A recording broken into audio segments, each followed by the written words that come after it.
2024. We've had a team from the IMF come into the country, look at new targets and new policies to see to it that we have that financial discipline as well as be in a position where we can generate revenue to see to it that we fund our projects. And that is where we want to now take our conversation. We have the budget review and policy outlook paper 2024 already out with us as we look at that process of basically getting to that stage sometime in next year at around April, where we will be presenting the draft finance bill 2025. Of course, with the government also putting into consideration they wouldn't want to find themselves in the position they found themselves this year with recalling or actually cancelling that finance bill 2024. We just want to have a quick look at those figures that have been put out right there in the draft 2024 budget review and outlook paper.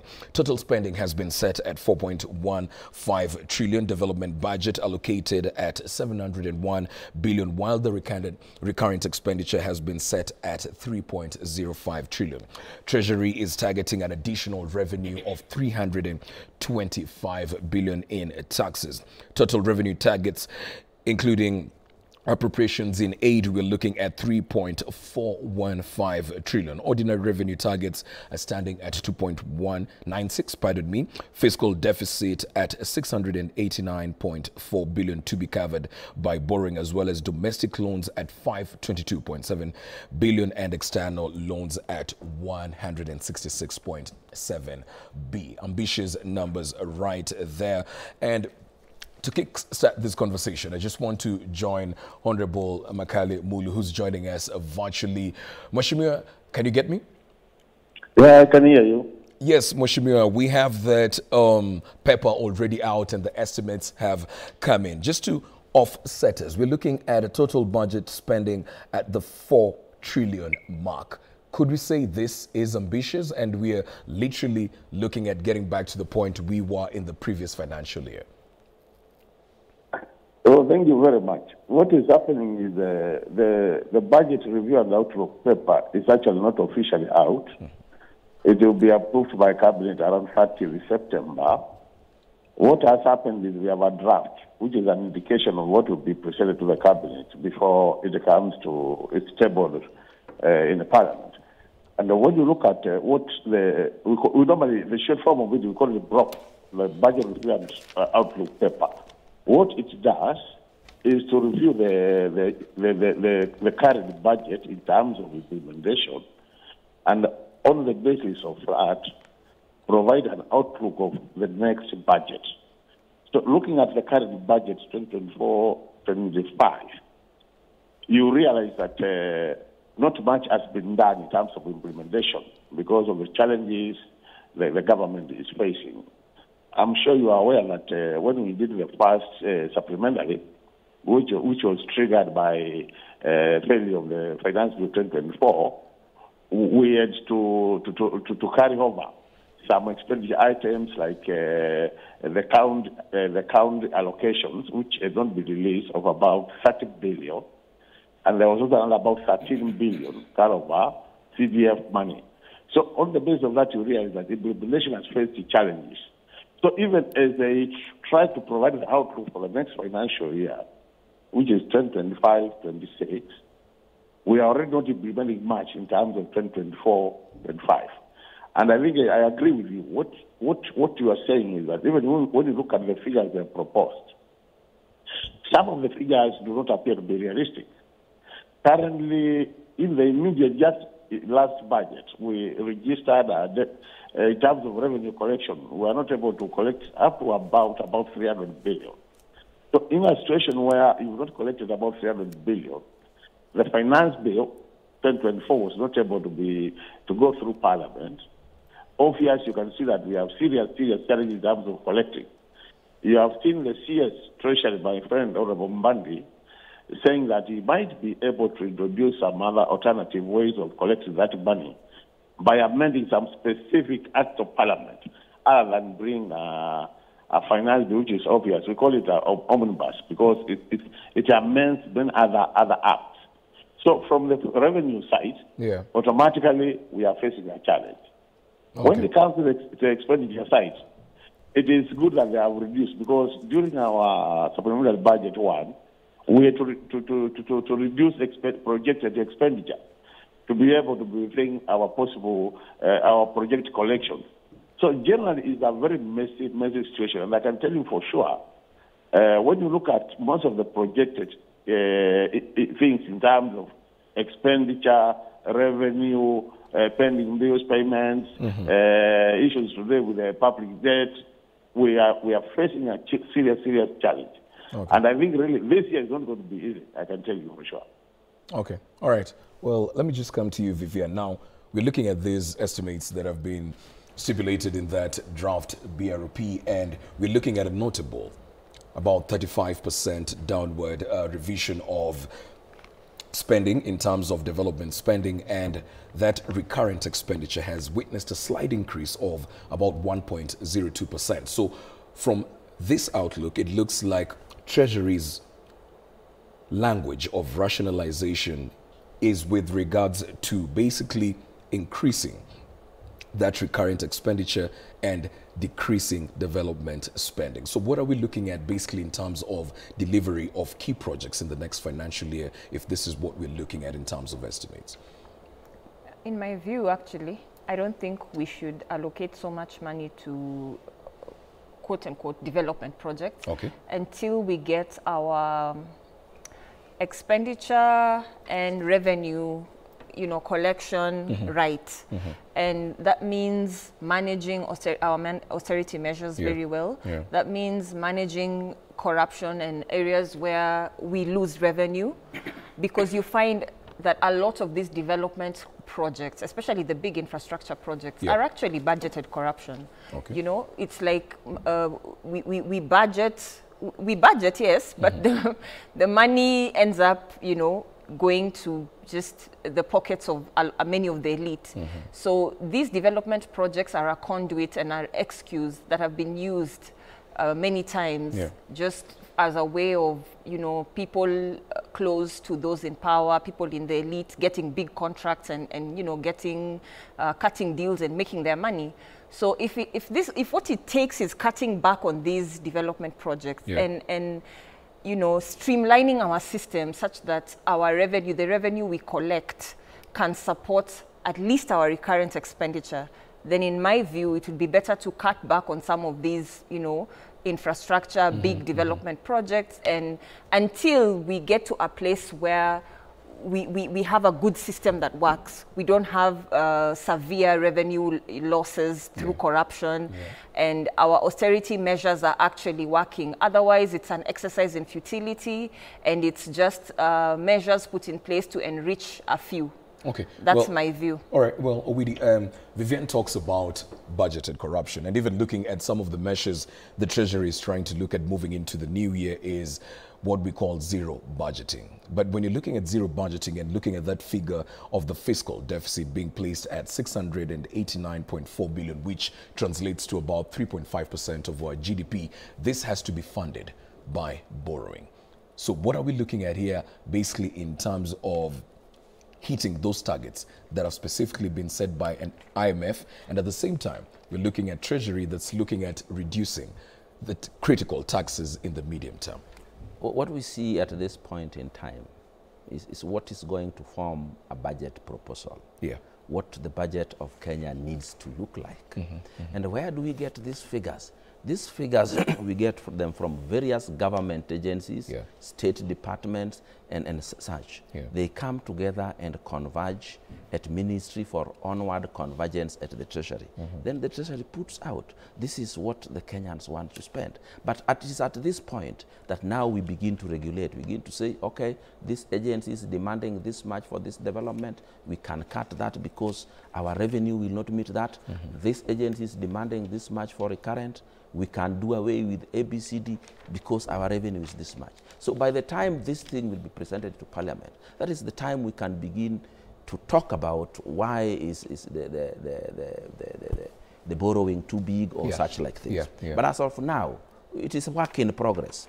We are still working on it. People have presented. It's just like having a big family.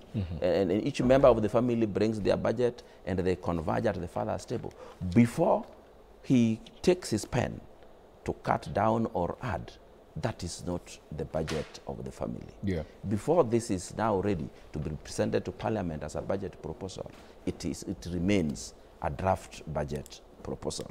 Well, okay, give or take. I mean, yes, it's a draft proposal, but we know very well not too much changes. Once of course the BRP is out, the draft, not too much changes in the document. So we'll possibly have a similar document once it's presented. But let's stick on that issue on budgeting. You've talked of different MDAs coming and slashing one, putting money here, but the National Treasury has talked of zero budgeting. This is something they are planning to start implementing as early as phase 1 in January. Yes. But when you talk to experts and people who look into this, they say the tools of implementing this are quite costly, and it would not be prudent for Kenya to go that way, because we're looking at basically talking to these agencies and telling them from square one, what you did last year, we don't want to know about that. What do you need moving forward? Do you think this is something that we can implement as of January?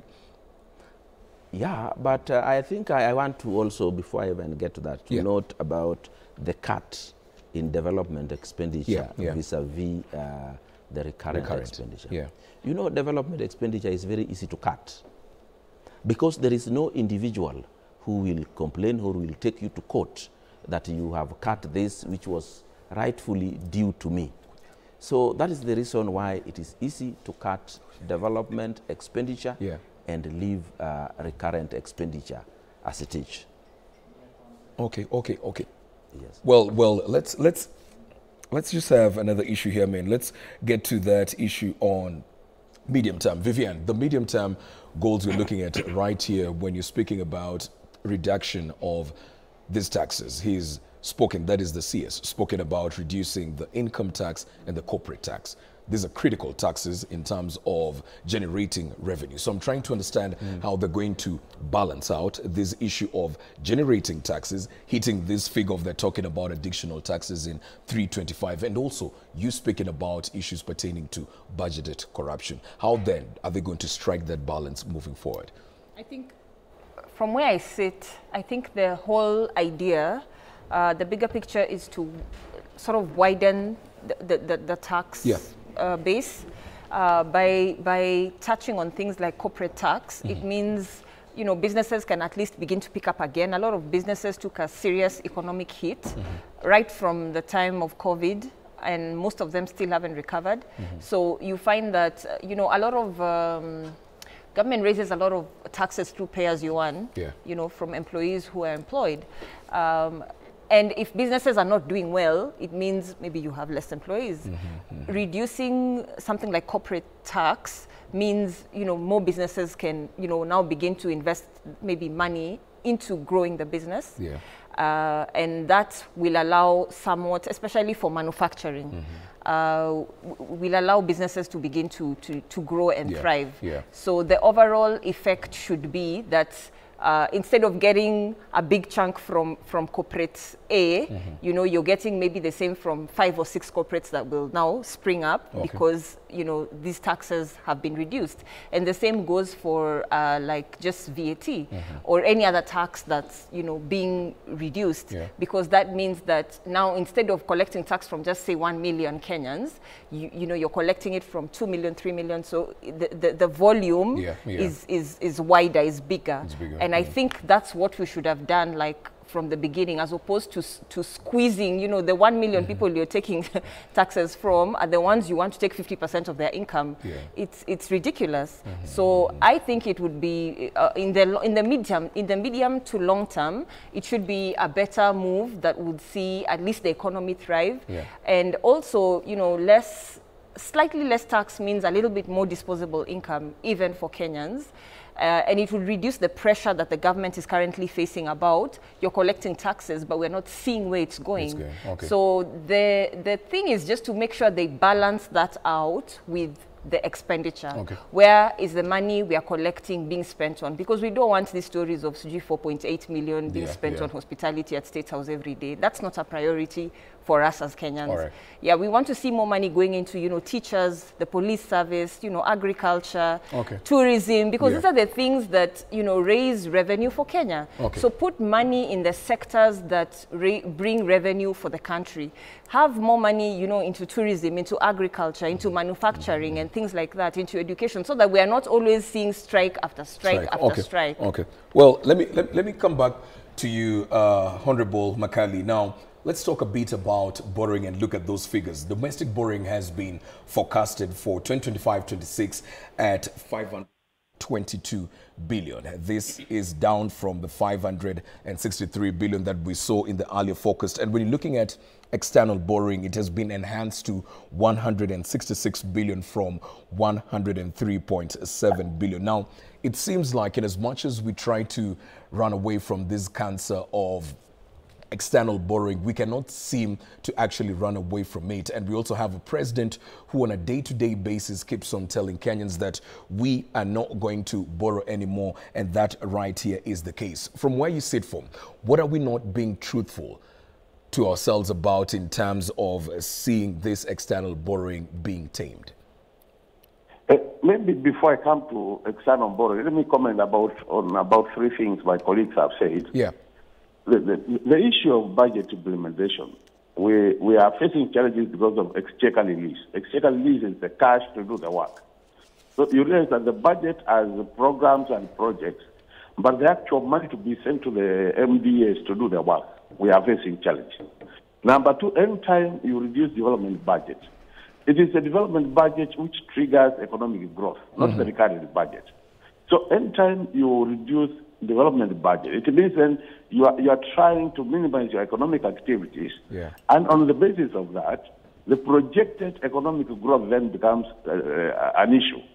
For example, you realize 2023, we registered an economic growth of 5.6. If you look at the growth, what they are projecting now is an economic growth of 5.2, meaning already they are scaling down the expenditure on development.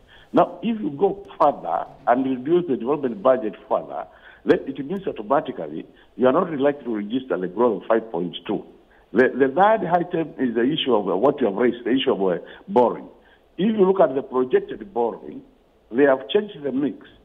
The basic mix is always borrow more from external sources, borrow less from domestic sources. If you look at what is happening currently, we are borrowing more from the domestic sources, which means when you look at the issue of interest rates, because interest rates are also an important variable, then it means because domestically the interest rates are higher than the external ones, then you'll be paying more in terms of the loans you borrowed domestically than you would be paying if you borrowed externally in terms of interest rates. And these are the issues. When you borrow domestically also, you will start competing with the private sector. And in government being a more reliable borrower than the private sector, then you squeeze the private sector out of the borrowing brackets, and then you also squeeze their activities. So these are very complex issues, and there is a lot of interconnectivity to a level that for you to think about touching one pattern, you must think about what impact it will have on the other patterns. And these are the issues we're saying. If the current budget implementation is facing challenges, it means that your baseline is already facing challenges, and then your projections, which will surround the outlook, will also face challenges. So somebody needs to sit down, do a very serious thinking through the process to make sure that even as you change a few things here, we're saying we change the corporate tax and income tax, then the question is, where do we then fill that gap from in terms of revenue streams? How do we fill that gap from other taxes? And I can tell you for sure it's not going to be easy. We are still remaining ambitious. This government is making promises which they don't seem to be they don't seem to care whether they will be implemented. The other bit is you already face the challenge with implementation of the current budget, and then you go out there and make more promises every day. I think basically in terms of economic management, we have a serious challenge. And it is time people took time and listened to the experts in terms of issues of budgeting, issues of financial management, and issues of economics. Because these are just not theories. These are things that have been practiced over the years, and we know very well once you do this, the likely effects are this. But it seems like there's a gap somewhere in terms of implementation. Okay, all right. Well, Odo, you've had what Mwesha's spoken to right there, and this is an issue Kenyans have taken an issue with. You have a president and he's spoken about the life challenges that we're facing as a country. Of course, there's still a lot of skepticism around this reduction of crucial taxes and the capability of this government being in a position to raise the revenue and hit those KRA targets. But you constantly have a president who's out there promising new things on a day-to-day basis. Are we really being realistic with Kenyans, or this is just politics, as you've said, we politicize everything? I have heard what he has said, yeah, which is also what many people are also saying. Yeah. Talking about when we reduce capital expenditure, yes, which is development expenditure, we are going to bring down the economy pole pole. But we are all on the same mouth. We are also using it to say we should not collect more taxes. That I agree, because for me, where I sit from my economics, money in the hands of the people is halfway in the hands of the government. The more disposable income you have, yeah, the more you will invest, and your investment is a revenue center for the government. But let's go back to what he was saying. He's not agreeing with this idea that we reduce more of development expenditure than the recurrent. Yeah. You see, what we are talking about reducing development expenditure is just reducing the figures. Maybe the delivery would be the same if we block avenues for corruption. For example, if our development expenditure was 1.2 trillion in the country and we reduce it to 900, we could still use the 900 billion to achieve the same thing if we deal with the corruption well. Something I think the president has promised to deal with, and I believe he would deal with it. The president, he has also a problem, which you also have, with the president going to places and promising things. Him, not me. I don't have a problem with the president doing that. Because yes, the problem we have, yeah, the people want to know, what are you doing and what are you going to do for us? Yeah. Especially when you also have an opposition out there, ever on your case, you are not working, you are not doing anything. Then you have to go out there and tell the people, I will do this for you, so that they have something to one day call you to account on. You promised us this, you told us this, is it done? So I think reducing the development expenditure is reducing the amount we are going to use for development. That does not mean the level of development reduce. It may just mean we are going to be prudent in how we employ our money to do our development. All right, Vivian, I know you're going to respond on the same. I'll be getting back to you with that on a short while. But at this point, let's take a short break right here on New Dawn. We'll be back with the discussion.